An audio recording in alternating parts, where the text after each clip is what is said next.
Now that we've all seen the crazy spectacle of Zohran beating Cuomo so badly he just tucked tail and drove back to the suburbs, I want to talk about my favorite moment from the last 8 months. And I think this really does sum up why Zohran won so decisively over the "I'm here to rule over a city I don't live in and hate because I was born to the ruling class and I'm not here to answer any questions" Cuomo. I'm talking about this wacky day at a Tesla protest. Zohran spotted me in the crowd filming before his speech and came up to me to chat. And we agreed to do like a walk and talk or something after he did his speech to put in front of the community. Little did we know that other people might have a similar idea for him, for at the end of our segment, this happened. Now, at the time, I figured this crazy lady had effectively ruined the end of our interview, and I just have to cut around her or whatever. You know, c'est la vie, it's New York. But when I got home, there wasn't really a natural point to cut.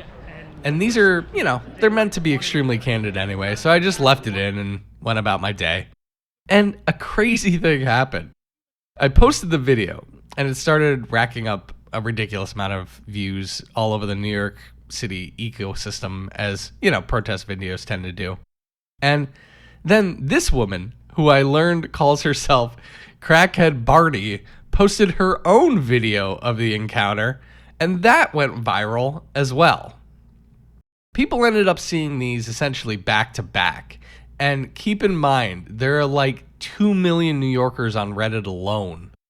And the funny part about this is like a nightmare scenario for the average campaign, for the Cuomos of the world. Two weirdos like me and Crackhead Barney just running up on your candidate and asking anything we can think of. But the crazy thing is, Zohran just handled it.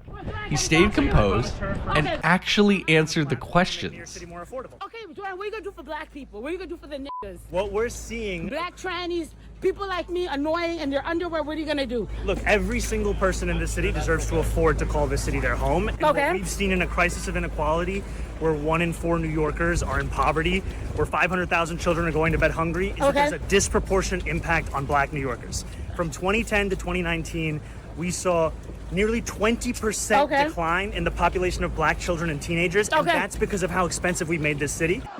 In the process, he won himself a ton of new voters.